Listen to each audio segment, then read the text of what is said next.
নমস্কাৰ সকলোলৈ মোৰ বিজয় ব্লগ চেনেলটিলৈ মই বিজয়াই সকলোকে আন্তৰিকতাৰে স্বাগতম জনাইছোঁ। আশা কৰোঁ আপোনালোক সকলো ভালে আছে আৰু সদায় ভালে থাকক।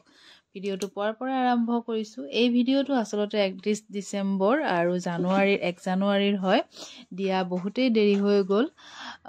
কৰিম বুলি থাকোঁতে আচলতে ইটো সিটো ব্যস্ততাৰ মাজতে পাৰ হৈ আছে দিনকেইটা আৰু আজি আপোনালোকলৈ আগবঢ়ালোঁ। ৰাতিপুৱাৰ ভাগতে এয়া কাম বনখিনি কৰি ল'লোঁ। আমি সকলোৱে ৰন্ধা বঢ়াখিনিয়ে মেইন আৰু সেইখিনি কৰি মেলি বাচনো আছিলে ধুই মেলি ল'লোঁ। ল'ৰাটোকো পঠালোঁ স্কুল আৰু এইখিনি কামখিনি কৰি মেলি লওঁ। তাৰপিছতে নিজেও যিহেতু যাব লাগিব, এওঁকো পঠাব লাগিব কামত। আৰু এই টেঙাটো চাওকচোন, মই আপোনালোকক দেখাইছোঁ। আপোনালোকে কি টেঙা বুলি কয় কমেণ্ট কৰি জনাবচোন। এইটো আমি বিলম্বী টেঙা বুলি কওঁ। ভাইটিয়ে গাঁৱৰ পৰা লৈ আহিছিল। খুবেই আচলতে টেঙা আৰু গছজোপাত এই টেঙাটো থোপাথুপিকৈ লাগে। গোটেই গছডালত এই টেঙাটোৱে গোটেই গছডালত ভৰ্তি হৈ থকা নিচিনা। গতিকে আপোনালোকক দেখালোঁ আৰু কমেণ্ট কৰি জনাব আপোনালোকৰ ফালে কি বুলি কয়। তাৰপিছতে কাপোৰ আছিলে বহুতখিনি ধুবলৈ, সেইদিনাখন ধুই মেলি ল'লোঁ। জেগা যিহেতু কম, গতিকে ইফালে সিফালে ৰছী বান্ধি যাতে কাপোৰখিনি শুকায় সেইটোৱেই। আৰু নিজেও এওঁক পঠালোঁ মই কামলৈ আৰু ময়ো ওলাইছোঁ যিহেতু 10টা বজাত ওলাই যাবই লাগে আৰু তাৰ আগতে সকলোখিনি কাম কৰি মেলি নিজেও খাই বৈ ওলাই যাবই লাগিব। আৰু যাবৰ কাৰণে তলাটো মাৰি লৈছোঁ, যিহেতু ঘৰত কোনো নাথাকে। গতিকে যাম এতিয়া। আৰু দিনটো আচলতে এনেকৈয়ে পাৰ হয় আৰু অফিচ পালোঁগৈ আৰু এতিয়াৰ পৰা 5টা বজালৈকে থাকিব লাগিব। তাৰপিছতে অফিচৰ চাহকাপ বা তামোলখনটো খোৱাই যায় আৰু চাহকাপ খাইছোঁ। আজি এই পিঠাটোৰে খালোঁ। এইটো আচলতে দেখিবলৈ আমাৰ সেই ডেক্সি মুখত দিয়া পিঠাৰ নিচিনাই, কিন্তু চুজি দি বনায়। খাবলৈ সিমান বেয়াও নালাগে আৰু চাউলৰ নহয় আচলতে। তাৰপিছত খালোঁ, খাই মেলি আকৌ কাম।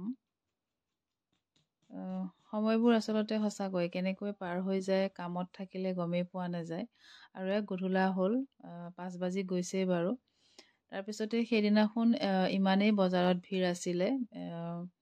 এওঁ আৰু মই একেলগে আহিছিলোঁ আৰু মাংসৰ দোকান বা মাছৰ দোকানত বহুত ভিৰ। উৰুকাতকৈও হয়তো বেছি ভিৰ দেখা পালোঁ 31 ডিচেম্বৰৰ দিনা। সকলোৱে এসাঁজ খাম বুলিয়ে আচলতে এনেকৈ ওলাই আহে, ফূৰ্তি কৰিম বা এসাঁজ খাম সকলোৰে লগত লগ হৈ। তাৰপিছতে মই অকণ ফ্ৰেছ হৈ ল'লোঁ আৰু এওঁ ওচৰতে এটা লটাৰী খেলা পাতিছিলে আৰু চাওক 2টা পুৰস্কাৰ লৈ আহিছে। এটাত কণী পালে 1 প্লেট আৰু এটাত বিস্কুটৰ এটা বান্দোল পালে। যিয়ে নহওক, সৰু হ'লেও ভাল লাগে কিবা এটা পালে। লটাৰী খেল মই নগ'লোঁ বাৰু, এওঁৱে গ'ল। তাতে খানাও পাতিছে। খানা খাবলৈ হয়তো মই নাযাম, এওঁলোক যাব। কাইলৈ ৰাতিপুৱা সময়ত এঠাইলৈ যাম আৰু ক'ত যাম কি কৰিম সকলোখিনি আপোনালোকক দেখাই আছোঁ। ভিডিঅ'টো শেষলৈকে চাব। আৰু খানাৰ জেগা। হাঁহৰ মাংস হৈ আছে। চিকেন, হাঁহৰ মাংস আৰু দাইল, চব্জি, ভাত খুব ধুনীয়াকৈ তেওঁলোকে আইটেম কৰি বনাই আছে। দেৰি হ'ব যিহেতু 31 ডিচেম্বৰ, গতিকে 12 বজাতেই খোৱা হ'ব। আৰু জুইত বনোৱা বস্তু এনেও সোৱাদ বেছি। তাৰপিছত 2:30 বাজিছে, এওঁলোকে খাই মেলি আহিলে আৰু মোৰ খোৱাই নহ'লে। মই অকণমান বাগৰিছিলোঁ বাৰু। তাৰপিছতে উঠিলোঁ এতিয়া 2:30টাত আৰু এতিয়া গা ধুম। গা পা ধুই ঘৰৰ কামখিনি কৰি যাম এঠাইলৈ আৰু ওলাই মেলি ৰেডি মই। এতিয়া 3 বজা নাই, বাজো আৰু। মই মা কামাখ্যা মন্দিৰলৈ যাব ওলাইছোঁ। মায়ে নি আছে বাৰু। আজি 4-5 বছৰৰ 1 তাৰিখৰ দিনাখনেই যাওঁ আৰু এওঁৰ লগত আহিছোঁ। তেওঁ মোক থৈ হয়তো গুচি আহিব, কাৰণ ল'ৰাটো শুই আছে ঘৰত অকলে। গতিকে আহিছোঁ মাৰ ওচৰলৈ আশীৰ্বাদ ল'বলৈ বিচাৰি মাৰ চৰণত। গতিকে ব'লকচোন বাৰু, কিমান সময়ত কি দৰ্শন হয়, কেনেকৈ ক'ত কি কৰোঁ সকলোখিনি আপোনালোকক দেখাই আছোঁ। আপোনালোকলৈ এটা সৰু অনুৰোধ, মোৰ চেনেলটো যদি ছাবস্ক্ৰাইব কৰা নাই, প্লিজ ছাবস্ক্ৰাইব কৰিব আৰু ভাল লাগিলে লাইক কৰিব, কমেণ্ট কৰিও জনাব কেনেকুৱা পায় ভিডিঅ'টো চাই। গৈ পাওঁতেই দেখিলোঁ দীঘলীয়া শাৰী পতা লাইন আৰু ৰখিলোঁ লাইনত। প্ৰায় আমাৰ আগত আছিলে 200মান মানুহ। 200 মানুহৰ পিছতে আমি ৰখিলোঁ। 200তকৈ হয়তো বেছি হ'ব চাগে, 300-400 মান হ'ব। আৰু এয়া বহি আছোঁ, ভৰি বিষাই যায় আচলতে ৰৈ থাকিলে। তাৰপিছতে পোহৰ হোৱাই নাই, 3টামান বজাতে আমি পালোগৈ যাই। 3 বজাৰ পৰা এতিয়া কুপনৰ কাৰণে কেইটা বাজে কি চাই লওঁ।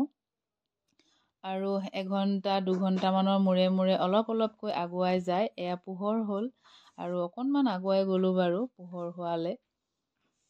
তাৰপিছতে সেয়া দীঘলীয়া শাৰী পতা লাইন। শ্মশান কালী মন্দিৰ যিফালে আছিলে সেইফালেদি লাইনটো দিছে। আৰু বহু দূৰৈত, হয়তো 1-1.5 কিলোমিটাৰমানৰ আঁতৰত আমি আছিলোঁ। তাৰপিছত এয়া মানুহৰ লগে লগে সকলোৰে লগত, সকলো ভক্তৰ লগতে এনেকৈ আহি আছোঁ আগুৱাই আগুৱাই। কুপনখন আচলতে পাব লাগিব। কুপন পোৱাৰ পিছতহে যিটো মাৰ কাৰণে দৰ্শন, তাত ভিতৰত সোমাব পাৰিম। আৰু কুপনৰেই এতিয়ালৈকে কুপন পোৱাই নাছিলোঁ। দিনৰ প্ৰায় তেতিয়া 10মান বাজিছিলে। আৰু এয়া ৰাস্তাৰ কাষতেই মাৰ মন্দিৰ, তাত সেৱা জনালোঁ। তাৰপিছতে এয়া 2টা ছাইডেই মানুহৰ দীঘলীয়া শাৰী পতা লাইন। বহু দূৰ দূৰণিৰ পৰা তেওঁলোক আহিছে, অসমৰ ইটো মূৰ সিটো মূৰ। তাৰোপৰি বাহিৰৰেতো বেছি ভক্ত লগ পালোঁ বাৰু। আৰু এয়া ফাইনেলি কুপনৰ ঘৰত সোমালোঁ। তেতিয়া দিনৰ প্ৰায় 11:30মান বাজিছিলে। আৰু 11:30টাৰ পৰা আমি প্ৰায় 1মান বজালৈকে কুপনৰ ঘৰটোতে বহি থাকিলোঁ। 1মান বজাৰ পিছতহে আমাক কুপনটো দিলে। আৰু অকল মই নহয়, চাওক কিমান শ শ ভক্ত এনেকৈ বহি আছে কুপনখনৰ কাৰণে। আৰু যিহেতু ছিষ্টেমেটিকেই গৈ আছে, কোনো তাতে একো কৰিব নোৱাৰে। আৰু এয়া লাইন পাতি পাতি সকলোৱে কুপন লৈ আছে আৰু তেওঁলোক মাৰ দৰ্শনৰ কাৰণে ভিতৰৰ যাব পাৰি আছে এজন এজনকৈ। তাৰপিছতে ফাইনেলি কুপনখন পালোঁ আৰু পায়ে এতিয়া এয়া মাৰ চৰণলৈ যাবৰ কাৰণে আগবাঢ়ি আছোঁ। আৰু ইমানেই মানুহৰ ভিৰ আছিলে, 1 তাৰিখ কাৰণে হয়তো বেছি ভিৰ, বহুতেই ভিৰ। আৰু এয়া ঘৰটোত আমি প্ৰৱেশ কৰিলোঁ। তাৰপিছত এতিয়া চাওঁ, 1:30মান বাজিছিলে দিনৰ। আৰু এই 1:30টাৰ পৰা কিমান সময়ত আমি ভিতৰত সোমাব পাৰোঁ চাওঁ। এয়া অলপ অলপকৈ আগুৱাই আহি আছোঁ। এতিয়া প্ৰায় দিনৰ 3মান বাজিছিলে। 3টাৰ পৰা অলপ অলপকৈ আধা ঘণ্টা মূৰে মূৰে যাই যাই আমি প্ৰায় গধূলি 5মান বজাত মাৰ দৰ্শন হ'ল। খুব ভাল লাগিলে মনটো। আচলতে একোৱেই কষ্ট কৰা নাই, কিন্তু মাৰ দৰ্শন যে হ'ল সেইটোৱে বহুত ভাগ্য বুলি ভাবোঁ। আৰু মাৰ দৰ্শন কৰি 5মান বজাত ওলাই আহিলোঁ। মই অকলেই, এওঁ যিহেতু মোক আনিবৰ কাৰণে আহিব। আৰু মাক দৰ্শন কৰি আহিলোঁ। আৰু এয়া ঘূৰি আহিলোঁ আকৌ মাৰ চৰণৰ পৰা ঘৰলৈ বুলি। এওঁ ৰৈ আছিলে। তাৰপিছত গাটো অকণমান বেয়া লগা নিচিনা লাগিছে বাৰু, যিহেতু টোপনি ক্ষতি, সেইকাৰণেই। সকলোকে পুনৰবাৰ বহুত বহুত ধন্যবাদ জনাইছোঁ ভিডিঅ'টো চোৱাৰ বাবে।